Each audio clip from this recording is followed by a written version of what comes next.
Member for Sinasina-Yongomugl. Thank you. Thank you, Mr. Deputy Speaker.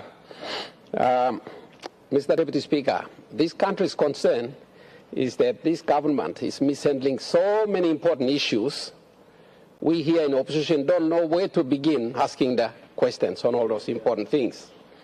One of them is the Grey Listing recently of our country. It's done irreparable damage to our international image apart from domestic, which we're getting used to anyway. I want to ask a number of questions concerning that to the Prime Minister. Prime Minister,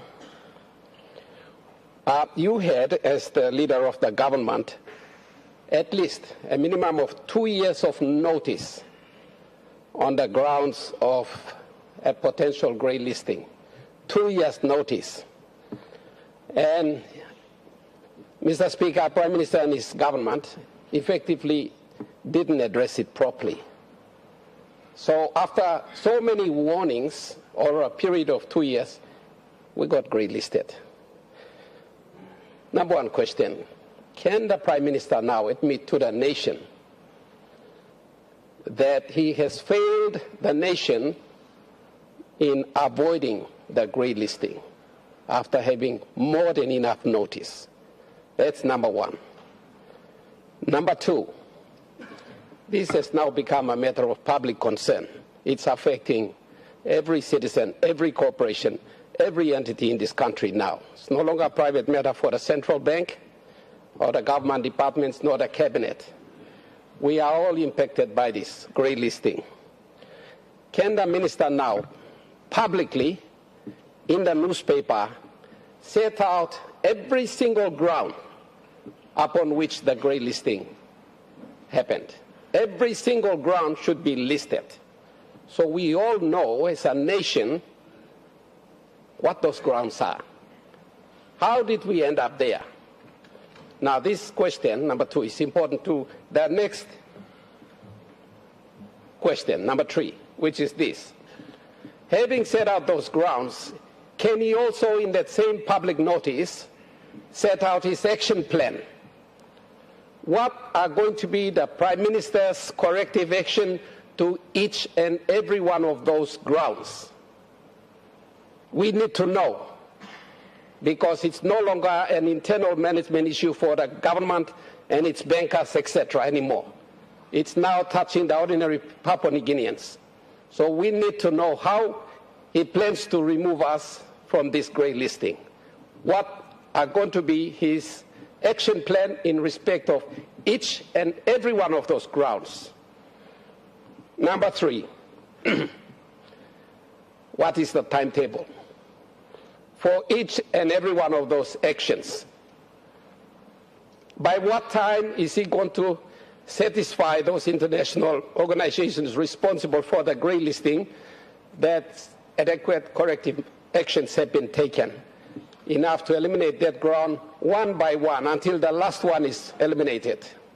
So what is the timetable for each one of those grounds? Number five, Deputy Speaker, sorry. Can he also, in the same process and in that same notice, outline all the negative impacts on the affairs of this nation by the grey listing? In what areas of governance, of government, is there going to be an adverse negative impact? Take, for example, on Papua LNG, or on Wafi-Golpu, or on the state's credit ratings, which is usually prepared by international ratings agencies like Standard & Poor's, Moody's, all those international rating agencies. How is this grey listing going to impact in their opinion, and that will affect our credit ratings and our ability to borrow money in the future? What is going to be the negative impact on the kina, which has been going through a series of devaluation and hasn't finished yet, continuing to spiral downwards? What is going to be the impact of this grey listing on the Kina, when it's already been going down for other causes, but now coupled with the grey listing, what additional negative impact will there be on the purchasing power of the Kina? Finally, number 6, all of these are serious enough to demonstrate, and can he admit, therefore, that this sort of thing is evidence of the government's incompetence in managing the affairs of this nation? Thank you, Mr. Deputy Speaker. The Honourable Prime Minister. All right, thank you, Mr. Deputy Speaker. I want to appreciate the questions by Member for Sinasina-Yongomugl. It's an important and pertinent question in one of the major issues that is facing our country right now. But before I do that, let me also congratulate the Honourable James Marape and the Honourable Kid Idu for their ascension into leadership on the other side of the House as the opposition leader and deputy opposition leader respectfully. Again, it just shows that the opposition is mature in nurturing the next generation leadership and not holding on to leadership on the other side.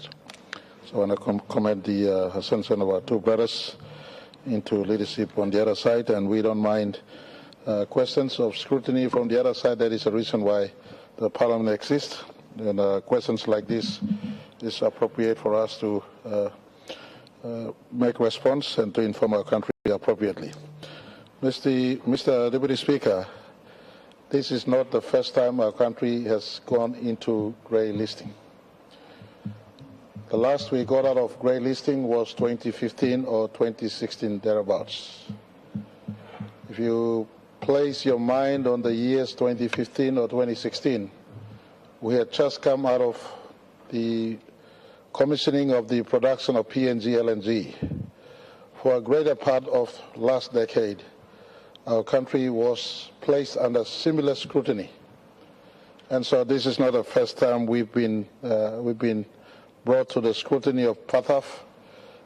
The early 2000s, when for the benefit of those who need to know why grey listing and as such, when the terrorists attacked the Twin Towers in the US, the entire global financial architecture had to review itself to make sure all economies and all countries in the financial systems are not financing terrorism. And so the entire globe, and more so emerging economies and developing countries, come under greater scrutiny than the first world nations who are targets of terrorists themselves. But nonetheless, that's another topic and another discussion. So since the early 2000s right up till today, our nation, like many nations, must be nations where financial systems do not proliferate terrorism financing, as well as lately the conversation on anti-money laundering that has emerged as one of the core focuses of FATF. Mr. Deputy Speaker, I want to say that in 2018, after we came out of the earlier grey listing in 2015 or 16, FATF went straight to work, and as early as 2018, recognized the need for us to work on this again. So the issuance for PNG's economy and PNG's financial sector to be responsive to FATF requirements came back to us in 2018. And I want to say this placement of us in grey listing in 2026 is consequential on work or no work since 2018. We were faced with the distraction of COVID-19 in 2020, and FATF understood that we were going through the recovery from COVID-19. So we, on the part of FATF and all of us, there was an understanding of a couple of years of extension to the requirements of FATF. But after we took office in 2022, our cabinet tasked DJEC, Department of Justice and Attorney General, to be have oversight over the entire work, to pull together multi-sector, multi-agency to come and have a look at the FATF work. And so, Mr. Minister, Minister Deputy.